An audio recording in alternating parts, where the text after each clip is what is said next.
The Russia-Ukraine war continues to just move forward at a slow pace.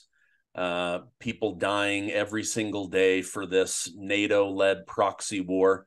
I have with us today Colonel Douglas Macgregor to give us more insight on what's really going on in Ukraine with Russia, with our own Senate now trying to basically take over the Black Sea. Colonel Macgregor, thank you so much for being on our show today. Sure. Happy to be here.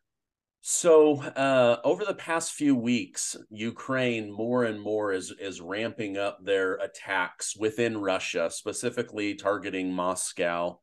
What do you think is the real point of this? Is it to cause terror among the citizens? Is it to try to weaken support for Putin, or what do you think the drone attacks into Russia are really about?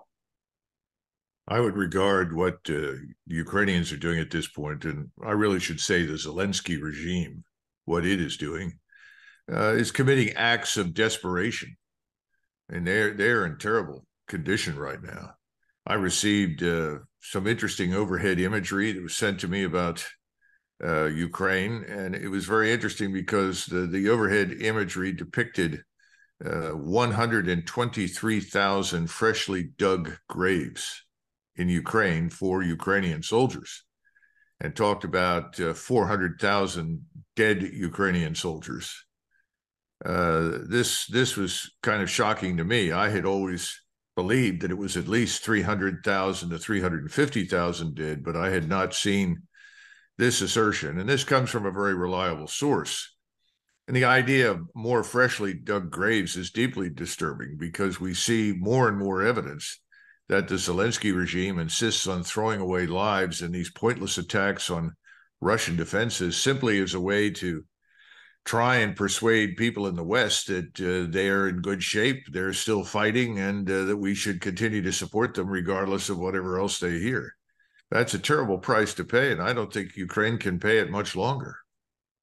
Yeah, they're eventually going to run out of bodies and bullets. Wasn't it uh, the thing that brought down George Bush Jr.'s presidential rating was actually cameras catching all of the bodies coming back to the United States. They realized, wait a minute, we're losing a lot of really good men and women over a fight that nobody really understands. Do you think all these bodies coming back, these fresh graves, does this have anything to do with why Zelenskyy has suspended presidential elections in Ukraine? Uh, well, Zelenskyy is in very poor shape politically. I don't think he's very popular inside his own country. We keep insisting that his approval ratings are high, but then again, the same people that tell you that are telling you that the Ukrainians are winning. There was just a little more help, they can be pushed over the finish line and drive the evil Russians out and so forth. There's no chance of any of that happening. That's absurd. The other thing that came through in this report that I thought was extremely disturbing is this business of amputees. Somebody told me recently that I guess they've checked the hospitals and the wards and so forth. There are roughly 60,000 amputations of limbs from Ukrainian soldiers. I mean, this is catastrophic. Again, these are people that will never go back to active duty, and that's the other problem. It's one thing to be wounded if you can recover from it and be returned to active duty. It's quite another when you're so severely wounded, there's no chance of ever coming back again. I think that inside Ukraine, the truth is out. There are enormous problems with recruiting. The secret police is more and more heavily engaged, dragging people kicking and screaming into vans and driving them off to fight in the Ukrainian army. The worst part, of course, is that the people that were trained, that knew anything about their professions, are largely gone or dead. In other words, they've either been wounded or killed, or they've simply vanished. Maybe some of them have surrendered. We do know that surrenders are up, and that's not because Ukrainians don't lack for guts. They are very courageous people. That's not the issue. But Ukrainian commanders look at their units and they have 30, 40, 50 people severely wounded. Their chain of command tells them, well, we can't evacuate you. We can't get them out. At which point in time, he's got to make a decision. Does he let the wounded die, Or does he say, well, I've got about 150 men here or 200 men, I'm going to surrender because I don't want the wounded to die? And the Russians have been good about one thing in particular, and that is they've treated all of the Ukrainians that have surrendered very well. So the Ukrainians know they're not going to be mistreated, they're not going to be murdered or anything else.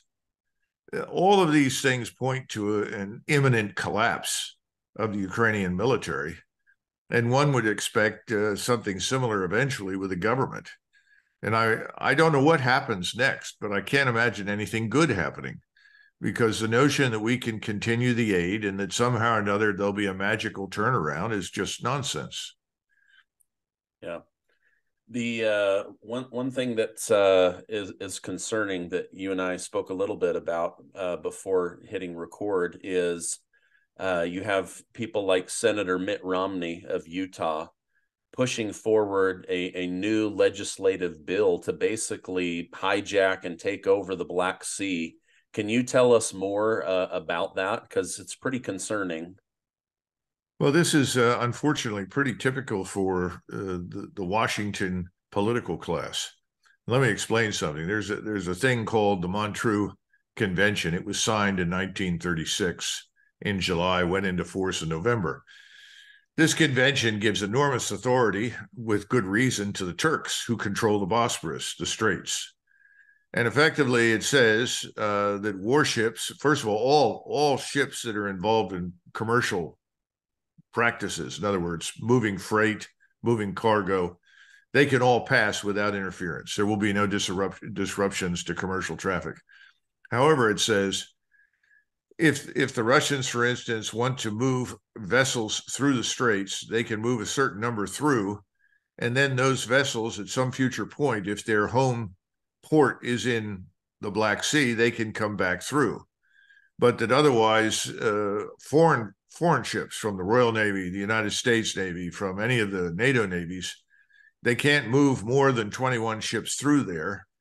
And the convention gives the Turks the right to effectively say, we don't want to let you in if we choose not to.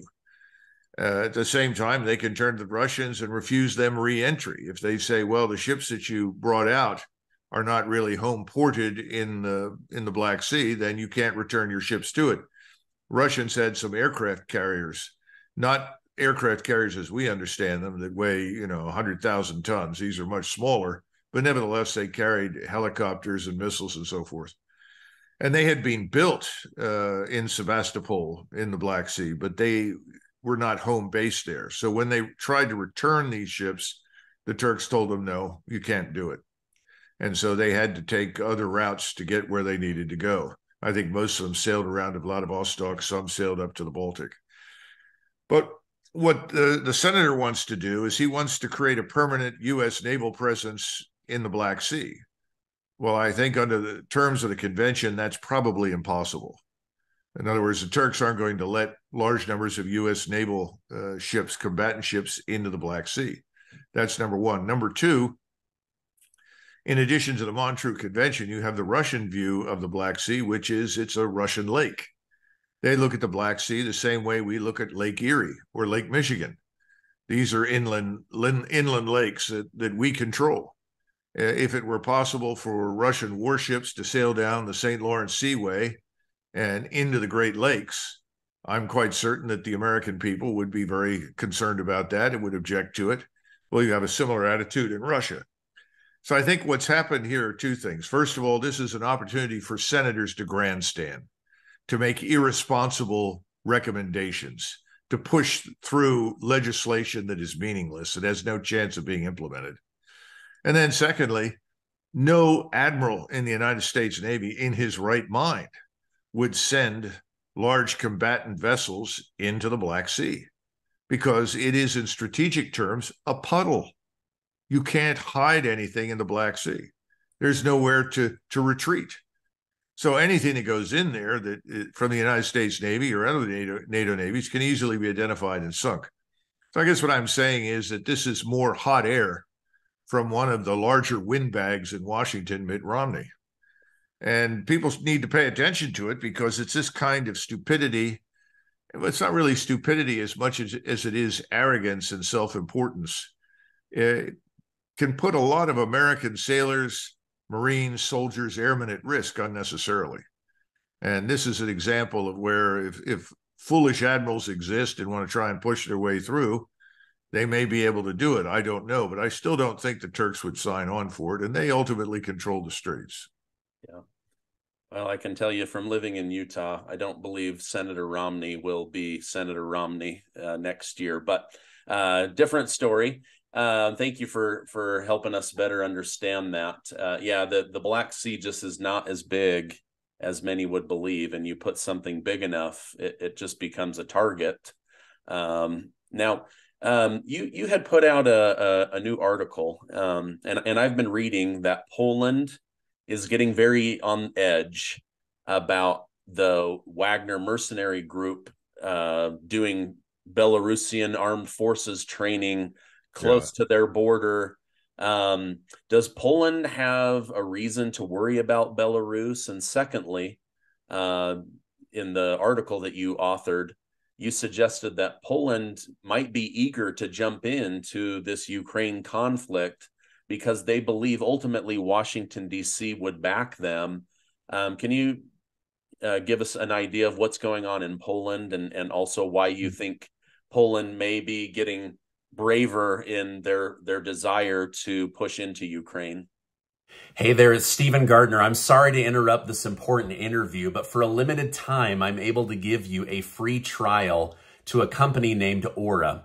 This group has been featured on the Wall Street Journal, Forbes, Business Insider, and Bloomberg News because of their ability to keep you protected online from fraud and theft. And I want to thank my video sponsor, Aura, for making this free trial available. Did you know that nearly $56 billion was stolen from people in 2020 through identity theft? Aura will protect your identity from being stolen. They'll monitor your name on the internet and also on the dark web. They can keep your passwords secure in one place and provide you with a virtual private network so you can search the internet safely. They're an amazing company, and I wanted to bring you this totally free 14-day trial so that you can check out and see just how amazing they are. So I'll leave a link down below. All right, let's get back to the interview. Well, first of all, the Poles do not lack for bravery. They're very brave people. They're very excellent soldiers. I would simply say on this particular point that the Polish government doesn't sound like a great repository of common sense, but that's my personal opinion. The Poles have made no secret of the fact that they regard large parts of Western Ukraine and parts of Belarus as areas that were once part of the so-called Polish-Lithuanian Commonwealth. Now, the Polish-Lithuanian Commonwealth was the largest state in Europe for most of the period between 1459, when it was established, and let us say the early 1700s or late 1600s. Ultimately, the whole thing fell apart for reasons of internal strife and civil war and disagreements. The idea was eventually to bring in what we today refer to as Lithuania, which was at least half of contemporary White Russia, Ukraine, and Poland together in one great state. It all fell apart before those goals could be realized in 1794, and Poland vanished from the map of Europe. The Austrians, the Prussians, and the Russians did not march into Poland with the idea of harming the Poles. They marched in to put an end to Poland because it was seen as a catalyst for war, and its government was viewed as essentially an extension of the French Revolution at the time, which nobody wanted to spread to Central East Europe. That may or may not have all been true, but the point is that that was the end of Poland, at least until after World War I. Now, the Poles have since been interested in regaining everything. They had a war with the Soviets in 1920 where they absolutely smashed the Soviet military out in front of Warsaw, drove the Soviets hundreds of miles back into Russia, and they did acquire some of the lost territory. That, of course, was overturned in 1939 when, once again, Poland was partitioned, and Poland largely vanished as an actor on the international stage until 1945, and then it became a puppet state. Now, the reason I'm bringing all of that up is so that people understand that there are plenty of Poles and Lithuanians in Vilnius and in Warsaw who are looking at what's happening in Ukraine. They see Ukraine is collapsing. Ukraine is losing. It's not going to win. And so they're saying, well, what are we going to do? Are we going to sit here and let it all fall apart? Or are we going to exploit the collapse of Ukraine to move in and seize territory, which is rightfully ours anyway? And they could also build this as, well, you know, we're going in to rescue what's left of Ukraine. Yeah. Well, maybe. If you're sitting in Minsk, which used to be part of this Polish-Lithuanian Commonwealth, and which is now the capital of Belarus, and you're Mr. Lukashenko, you're very concerned because Poland is a stone's throw away. It's an hour or two, less than that, from the Polish border to Minsk, the Belarusian capital. So the question is, well, if this is going to happen in Ukraine, let's take advantage of it. And then there's this assumption that if the Poles, the Lithuanians, and some Ukrainians get together and they carve out or try to carve out this new safe zone or security zone or whatever they're going to call it in Western Ukraine, on the grounds that they're protecting Ukrainians and saving it from total absorption or destruction. Once they come into contact with Russian forces, which I think is inevitable, and they start to be systematically annihilated, the assumption is, well, we'll all rush to their defense. The United States Army, some of which is sitting in Romania, some of which is in Lithuania and Poland, will then cross the border and bolster the Polish-Lithuanian position. Well, I guess that's possible. The fact that President Biden very recently signed an executive order granting Americans in uniform in Ukraine hazard pay, which is effectively what we used to call combat pay, suggests to the Russians that we're quite ready to go into Ukraine. Now, they know we've got people on the ground in Ukraine. They've always known that. And we, no doubt, have taken casualties, although we've managed to keep that very quiet.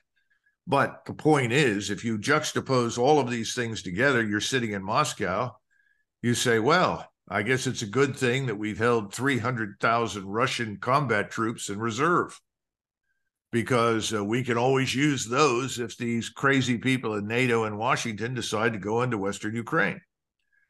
Now, my hope is that someone in the White House will say, no, don't do this. You know, this is a very dumb idea. And this is one of the reasons that under great pressure from Lukashenko, Mr. Putin decided to commit some tactical nuclear weapons under Russian control to Belarusian soil to reassure Lukashenko that his tiny state of 8 million people is not going to be bulldozed into submission by the Poles, Lithuanians, or the rest of NATO. But it tells you something about the heightened tensions and the danger of even flirting with these kinds of ideas right now.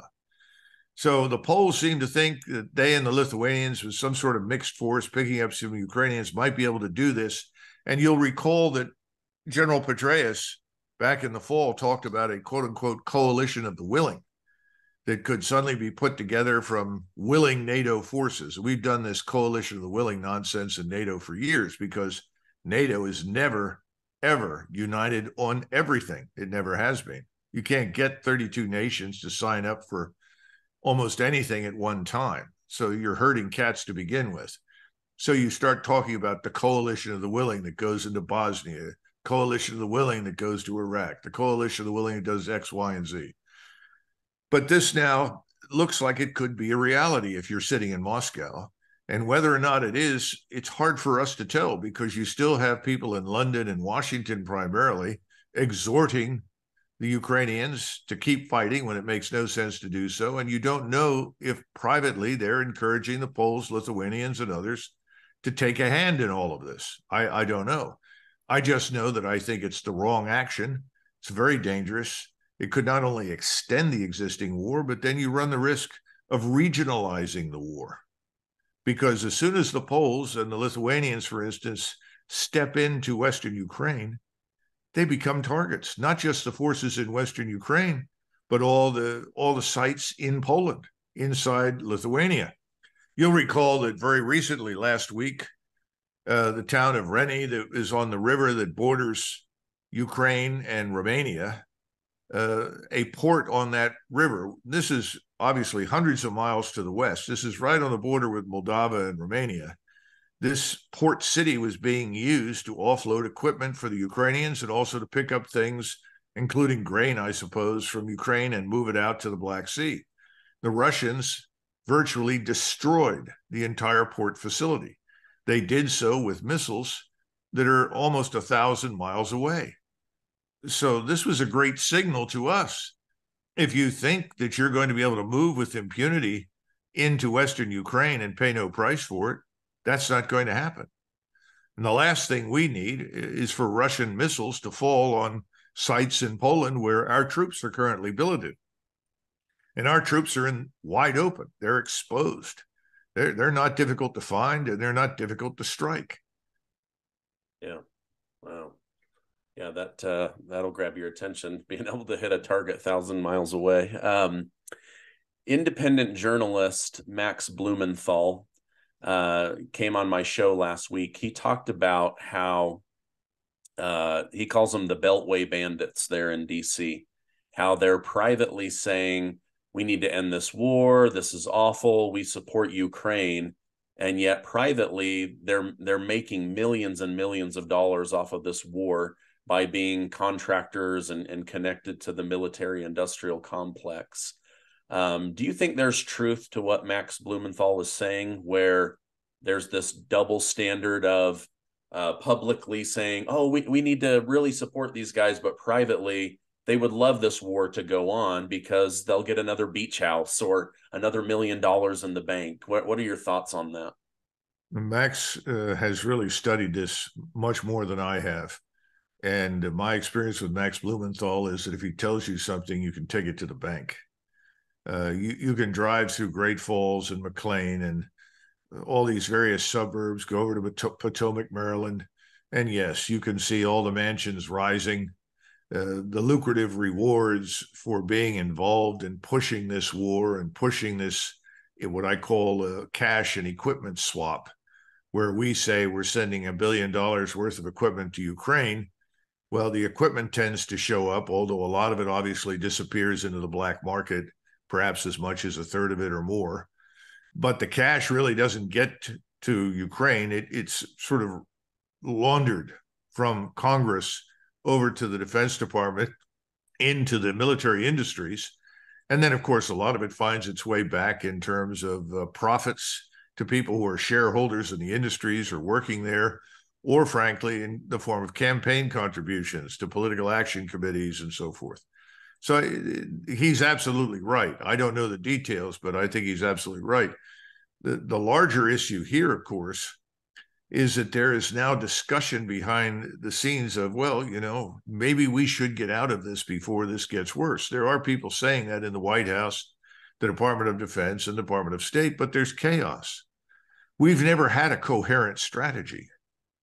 So what we've had are these outrageous claims and policy stances from which you cannot easily retreat. If you say, we are here until Russia is destroyed and Ukraine is liberated and on and on and on, suddenly it becomes obvious that, well, I'm sorry, Russia's not going away, but Ukraine could vanish. And this war is not going well. It's going badly. And more tanks or F-16s or anything else you send aren't going to make any difference. At that point, you say, well, what am I supposed to do? Say I was wrong? Nobody in Washington ever apologizes for anything. Nobody in Washington ever says they were wrong. But you can hear now in the press other kinds of statements that I think are emanating from the White House, National Security Council staff, probably State Department, and perhaps even DOD. And they're showing up in the Wall Street Journal and in the New York Times and these other outlets, and it says, well, we've given the Ukrainians everything. They just haven't been able to make this work. How can we take blame for something like this? I mean, after all, it was their opportunity and we simply backed them. So this seems to be a way that they will try and conceal their ruthless exploitation of the Ukrainian people for their stupid ideas vis-a-vis Russia. Now, there's one other aspect, and we can't lose sight of this. If you're a member of the ruling globalist neocon clique that runs Washington, London, New York City, the big cities in Europe and Western Europe, you're in an existential battle with Russia. Remember, Russia is this evil state that has a national identity rooted in its culture, its history, its ethnicity, its language. And that's bad, Steve. That's very bad. We globalists and neocons have had tremendous success in Western Europe and in the United States with regard to destroying national identity, in opening borders, in crushing anyone who suggests that human beings have an identity at all, in favor of insisting that all of it is a social construct of no meaning. If we lose to Russia, well, then we're exposed to criticism as frauds, as failures. And things could actually turn around in Europe. National parties could actually come to power. Our position here could be untenable. We've already got problems with people like Donald Trump and RFK Jr., who seem to think there's a place called America and an American national identity and history and culture. So, there's more going on here than we realize. And then finally, there's another level of this conflict that no one is paying attention to, I think, in the United States. When I say no one, most Americans. That's the financial war. And the financial war boils down to this. Russia, China, India, they want to de-dollarize. They want to get out from under our financial system. And we thought that once we sanctioned everybody opposed to us, that they couldn't do business. They wouldn't be able to export anything or import anything. Well, we've turned out to be completely wrong. In fact, once you leave Europe and North America, the rest of the world is quite willing to do business. And so now the Russians have decided, along with the Chinese, and I think the Indians privately have said, we've got to go to gold-backed currency, a new currency, to get out from under the United States. Well, we sort of scoff at that. Remember Bernanke, the former Fed chairman? He testified and said, well, gold doesn't have any real value.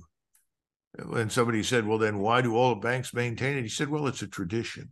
Well, we all know that's not true. We don't know how far this is going to go. We don't know how rapidly this will progress. But if you're entirely dependent upon this fiat currency, which you can print as much of as you will, this is pretty frightening stuff.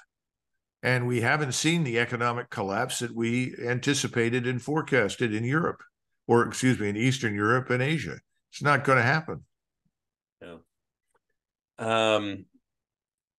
Saudi Arabia announced that they want to host Ukraine on behalf of their OPEC partner, Russia. They would like Russia to stay out of it so that they can really get to the bottom of what Ukraine wants. I'm curious, why do you think Saudi Arabia is trying to make an effort towards bringing peace? Is this genuine? Do they just want to be seen as a peacemaker like China? Or what are your thoughts behind how this will go and Saudi Arabia's, real, what is it they're really trying to accomplish? I think the first point we need to keep in mind is that the war is disastrous for everyone. Now, obviously, in talking to Max Blumenthal and others, you've identified that there's a minority inside the United States of people that have benefited from it. I'm sure that's also true in France and Britain, to a lesser extent, Germany. But the point is that virtually everybody else sees war as extremely bad for business.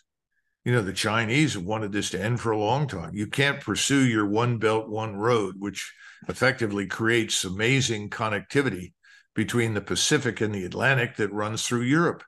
How do you run the commerce through Europe on high-speed rail? How do you exchange goods and services? Well, you can't do it.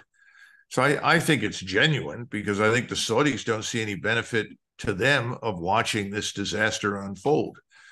Now, beyond that, what is their goal? Well, I think the Saudis are demonstrating that they've had it with us. I think they've suddenly turned and said, and I see a lot of evidence for this in the press, that they're prepared to walk away from these things called the Abraham Accords. After all, the Chinese have been instrumental in fostering a new relationship with Iran. helping the Gulf Arabs and Saudi Arabia, the Peninsular Arabs, build a new relationship with Iran. That seems to be improving and doing well. So I think, in a sense, this is a payback. Russia and China in particular, you've both helped end the conflict here. So we're going to turn our attentions to Ukraine and see if we can help there. Beyond that, you'd have to look at other areas where there could be economic benefits for Saudi Arabia, which, as you know, imports most of its food. And Ukraine and Russia are, the world's leading producers. So I'm sure all of those things are bound up together in one way or another, but I would not dismiss what the Saudis are doing as unserious or insincere. I think it's quite real. Yeah, I had wondered if maybe, again, the OPEC connection, maybe Russia had asked Saudi Arabia, hey, could you try to step in? And because remember, Putin is looking for someone to come to the negotiating table. And so is it going to be China? Is it going to be Saudi Arabia? Who's going to get this shut down? Because we know it's not going to be Washington, D.C. No, you're right. For the reasons we discussed at the beginning, Washington can't walk away from this. The other bet that I think privately is being made in Moscow is that governments will turn over in Europe, that you'll see Macron go, probably Scholz and his little group, and that you'll see some shifts in policy as a consequence. We don't know. I think that's probably going to happen. Whether or not the new bunch that comes in is going to make a profound difference that soon is open to question. But clearly, if you look at the popular polling, whatever support the European electorates had for this anti-Russian crusade in Eastern Europe has largely vanished. There is still some support for it, but not on the scale as it was before. I'd say it's probably less than 40 and 30% in most European countries and falling. Even in Poland, I saw a poll quite recently that said that 52% of Poles still favored aid to Poland, to Ukraine, but they did not want to join the war against Russia in Ukraine. Well, again, I hope the Polish government's paying attention. They have elections coming up this fall. But then in some cases, like Poland, you may have a Polish government that says, well, if we jump into this war, we can suspend those elections, much as Zelenskyy has, stay in power and achieve our aims. I mean, who knows? It's impossible to know with precision, but I sense that there is no real coherent strategy and no real leadership from Washington. You have, on the one hand, these sort of empty, arrogant, self-important pronunciations coming out of the Senate from people like Romney. And on the other hand, you have people that are wandering around in the dark saying, how do we get out? How do we get out? How do we get out? I wish I could paint a better picture, but I just think it's chaotic at the moment. And somebody needs to stand up and lead us in the right direction. But I wouldn't expect it to happen right now with President Biden in the White House. I mean, there's reason the other day somebody said, what do you think is happening in the White House? I said, I don't know really with, the details, but it looks a lot like Weekend at Bernie's. Yeah, propping somebody up over and over again.